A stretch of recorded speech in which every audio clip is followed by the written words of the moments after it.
When I was watching the testimony from the National Press Club, there were witnesses that mentioned seeing objects on radar moving at very high speeds and at right angles, Right. which to me means that they must be dematerialized if they had any life forms on board. Otherwise, they would have been smushed by the momentum of the right angle.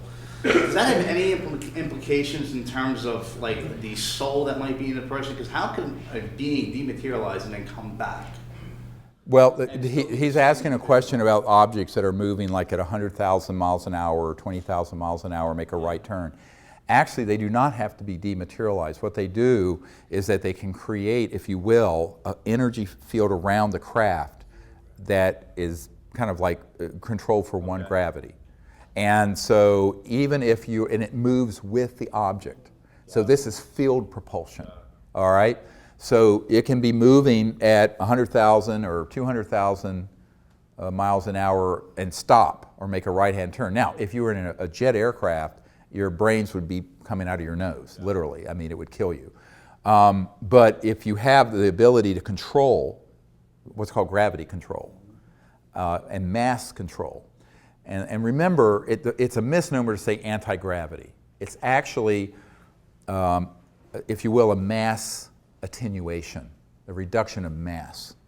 So using certain resonant frequencies electromagnetically, you can cause an object to become lighter and then completely massless. Now, at the point that it's massless, it's out of this dimension. But it can be 99% massless, and you will see some aspect of it. You see what I'm saying?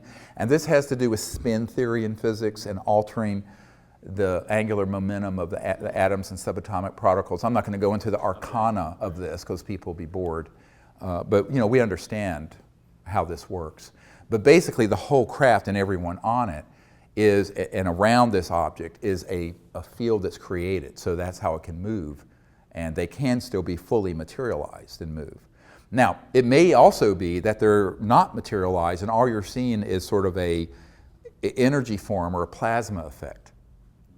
Such as when Stoney Campbell, who was an Air Force security officer at the Air Force Base in Oklahoma back in the 60s, and there was a cobalt blue sort of a chevron or triangular craft that came over the hot nuclear armed aircraft that we had there. And he and the other security guards could see it, but it wasn't solid. It literally could go straight through the aircraft. But it was enough in this dimension that it set off all the alarms. So all the pilots had to go into the hot area and take off. This is in the disclosure book and in the material. But in that case, they were like, what are we seeing? It was almost like an apparition. Because what they were doing, they were checking out our nuclear weapons, but in a form that wasn't fully solid. And to understand that, you have to begin to understand how you can sort of change mass to where it crosses over into just energy, pure energy, which all mass really is pure energy, but that's all that's left and represented, and then tweak it a little more, and it's invisible. It's still there, and all you may do is pick up an electromagnetic signal, which is why learning how to make contact and how the phenomenon comes, it's really useful to come on one of these expeditions that I run. Do you know if it's a semi-transitional thing that we're seeing, like maybe it's like semi-transdimensional versus dematerialized? Like, how do we know which really is what's happening when you see just that glow, but it may not be there? We just see the light that's being emitted from the object, but right. Maybe it's not physical. Is it dematerialized, or is it like transitioning between dimensions? Do we know? Yes, we do know. He's asking, how do you know if it's dematerialized? If it's really completely out of this dimension, you're not going to see it. You may remote view it, and there may be an electromagnetic field effect, but visually you're not going to see it. Remember, your eyes only see a very limited spectrum. If you are seeing it, and it may be only transiently, it may only be like a heat wave effect, and you see this thing shimmering, and it comes in and out of this dimension. What it's doing, it's phasing in and out. And it can, at that point, fully materialize in an instant, fully dematerialize in an instant. And this is actually what Corso described. It wasn't in his book, but I mean, I saw it in his papers when I went to his house. had a stack of papers this big. And Colonel Corso had this encounter at White Sands where this craft materialized in broad daylight, and then it would dematerialize. And when it was dematerialized, there was this, it looked like a heat wave, like a mirage in the desert, and then in the shape of the ship. And then it would go click and be fully materialized back. And it did this back and forth, showing him. All within the same dimension does it do this, or is it transitioning between dimensions as it does it? And that's what I'm saying. It's going from 3D into other D. Got it. Okay. But, it's like a radio waves. If you imagine, the old tuners where you can turn, and sometimes you will hear 2 stations at once on the old AM radio dials, where you turn. They can sometimes be in multiple dimensions simultaneously.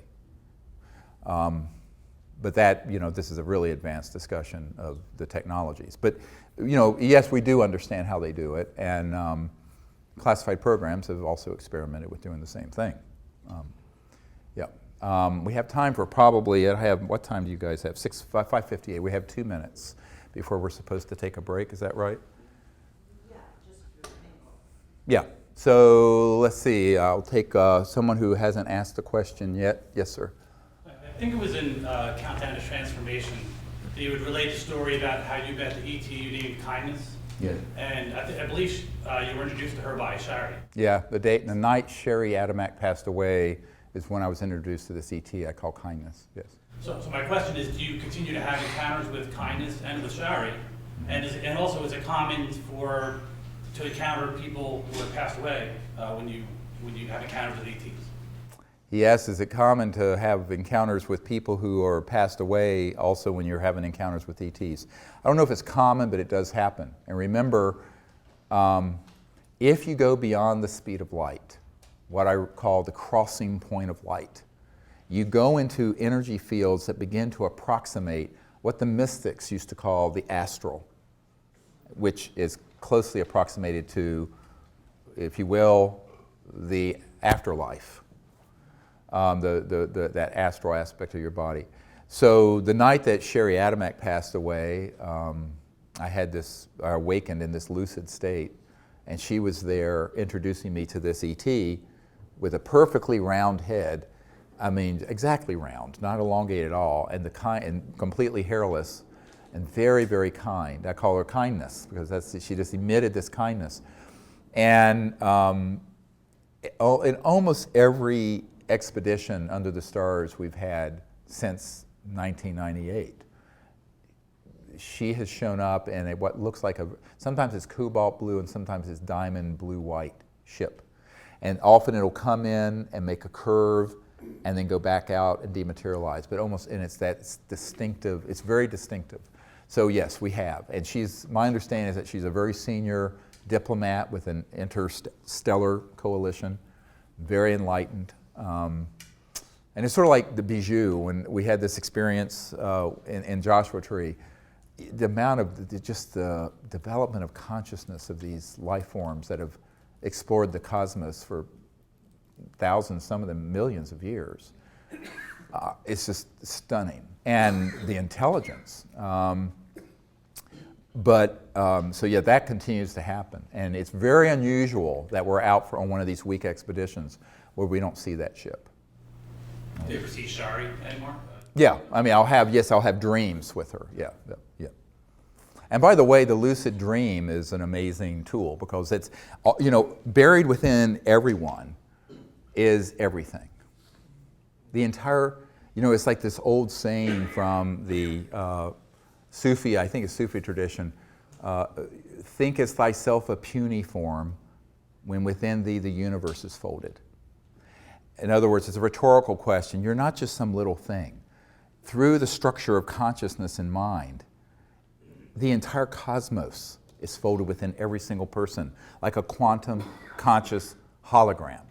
So we're all conscious quantum holograms, and the entirety of the cosmos and creation is folded within every single one of us. So that's why you can have a lucid dream or be in a meditative state and see other worlds and see other places or even other dimensions where people have passed on. And it's quite beautiful. Now, trying to prove that scientifically, but it's a global experience. I mean, there's so many people who've had lucid dreams of something that's happened the next day. I mean, so there's empirical evidence, but you can't prove it. But ultimately, I think in the future we will have the ability technologically to prove these things. And until then, we can use what God gave us, our own consciousness and thought and mind, and create a new world. Well, with that, I think it's a great place to end. It's a little after 6. I want to thank all of you for coming. We'll have time to hang here for a little while. And I just want to say in closing, really the key thing to disclosure and to contact is people stepping into their own power and not waiting for other people to do it.